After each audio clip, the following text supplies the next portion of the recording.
The sage spoke. "The city of Canterbury, pals," said he, "and may it never want a knight of Malta." The toast was pledged with much laughter, and in many bumpers. The knight, upon whom all eyes were turned, rose, with stately bearing and majestic motion, to return thanks. "I return you an infinitude of thanks, brother pals," said he, glancing around the assemblage, and bowing to the president, "and to you, most upright Zory, for the honor you have done me in associating my name with that city. Believe me, I sincerely appreciate the compliment, and echo the sentiment from the bottom of my soul. I trust it never will want a knight of Malta. In return for your consideration, but a poor one you will say, you shall have a ditty, which I composed upon the occasion of my pilgrimage to that city, and which I have thought proper to name after myself. The Knight of Malta, a Canterbury Tale. Come list to me, and you shall have, without a hem or haw, sirs, a Canterbury pilgrimage much better than old Chaucer's. 'Tis of a hoax I once played off upon that city clever, the memory of which I hope will stick to it forever. With my coal-black beard and purple cloak, jack-boots and broad-brimmed castor, hey-ho for the Knight of Malta.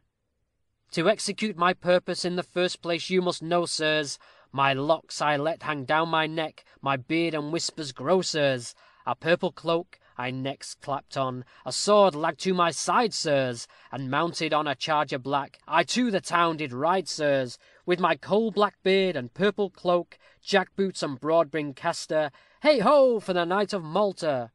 2 pages were there by my side, upon 2 little ponies, decked out in scarlet uniform, as spruce as macaronis. Comparisoned my charger was, as grandly as his master, and o'er my long and curly locks I wore a broad-brimmed castor, with my coal-black beard and purple cloak, jack-boots and broad-brimmed castor, hey-ho for the Knight of Malta.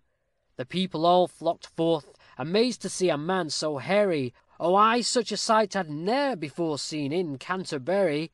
My flowing robe, my flowing beard, my horse with flowing mane, sirs, they stared, the days of chivalry, they thought, were come again, sirs. With my coal-black beard and purple cloak, jack-boots and broad-brimmed castor, hey-ho for the Knight of Malta. I told them a long rigmarole romance, that did not halter. Jot, that they beheld in me a real Knight of Malta. Tom a Becket had I sworn I was, that saint and martyr hallowed. I doubt not just as readily the bait they would have swallowed. With my coal-black beard and purple cloak, jack-boots and broad-brimmed castor, hey-ho for the Knight of Malta. I rode about and speechified, and everybody gullied. The tavern-keepers dibbled, and the magistracy bullied. Like puppets were the townsfolk led in that show they called a rarey. The Gotham sages were a joke to those of Canterbury. With my coal-black beard and purple cloak, jack-boots and broad-brimmed castor, hey-ho for the Knight of Malta. The theatre I next engaged, where I addressed the crowd, sirs, and on retrenchment and reform I spouted long and loud, sirs. On tithes and on taxation I enlarged with skill and zeal, sirs. Why so able's a Malta knight the malt tax to repeal, sirs. With my coal-black beard and purple cloak, jack-boots and broad-brimmed castor, hey-ho for the Knight of Malta. As a candidate, I then stepped forth to represent their city, and my non-election to that place was certainly a pity, for surely I the fittest was, and very proper, very, to represent the wisdom and the wit of Canterbury. With my coal-black beard and purple cloak, jack-boots and broad-brimmed castor, hey-ho for the Knight of Malta. At the trial of some smugglers next, one thing I rather queer did, and the justices upon the bench I literally bearded, for I swore that I some casks did see, though proved as clear as day, sirs, that I happened at the time to be some 50 miles away, sirs. With my coal-black beard and purple cloak, jack-boots and broad-brimmed castor, hey-ho for the Knight of Malta. This last assertion, I must own, was somewhat of a blunder, and for perjury indicted they compelled me to knock under. To my prosperous career this slight error puts a stop, sir, and thus crossed, the Knight of Malta was at length obliged to hop, sirs. With his coal-black beard and purple cloak, jackboots and broad-brimmed castor. Good-bye to the Knight of Malta." The knight sat down amidst the general plaudits of the company. The party, meanwhile, had been increased by the arrival of Luke and the sexton. The former, who was in no mood for revelry, refused to comply with his grandsire's solicitation to enter, and remained sullenly at the door with his arms folded and his eyes fixed upon Turpin, whose movements he commanded through the canvas aperture. The sexton walked up to Dick, who was seated at the post of honor, and clapping him upon the shoulder, congratulated him upon the comfortable position in which he found him. "Aha! Are you there, my old death's head on a mopstick?" said Turpin, with a laugh. "Ain't we merry bumpers, eh? Keeping it up in style. Sit down, old Noah. Make yourself comfortable. Methusalem, what say you to a drop of as fine Nance as you ever tasted in your life, old cove?" "I have no sort of objection to it," returned Peter, "provided you will all pledge my toast." "That I will, were it old Ruffin himself," shouted Turpin. "Here's to the three-legged mare," cried Peter, "to the tree that bears fruit all the year round, and yet has neither bark nor branch.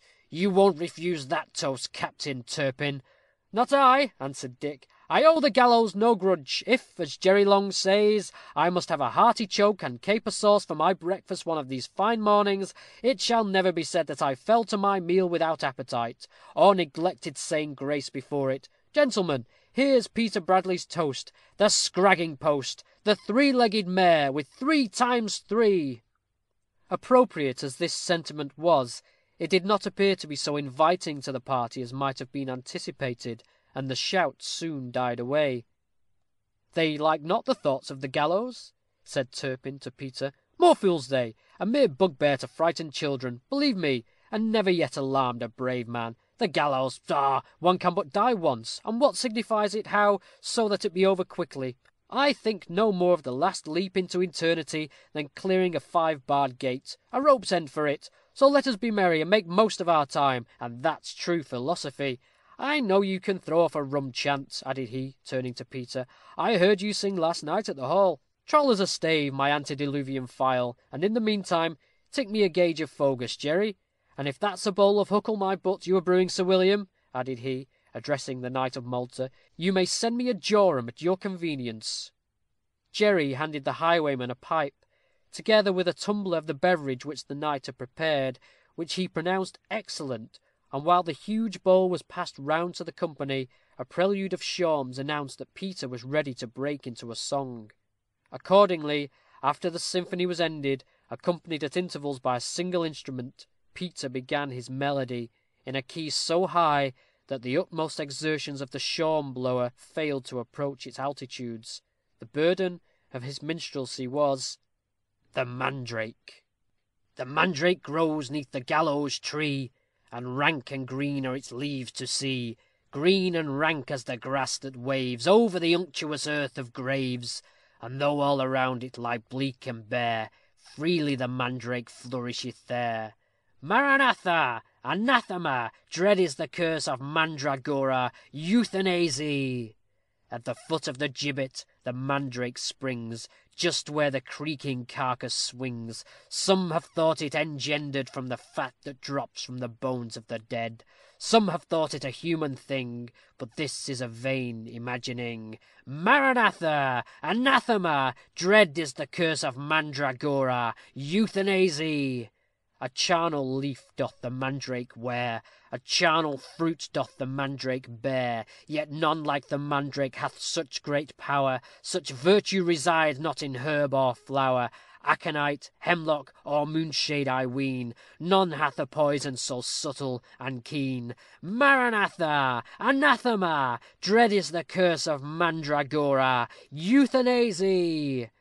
And whether the mandrake be create, flesh with the power incorporate, I know not, yet if from the earth 'tis rent, shrieks and groans from the root are sent, shrieks and groans, and the sweat like gore oozes and drops from the clammy core. Maranatha, anathema, dread is the curse of mandragora, euthanasy. Whoso gathereth the mandrake shall surely die. Blood for blood is his destiny. Some who have plucked it have died with groans, like to the mandrake's expiring moans. Some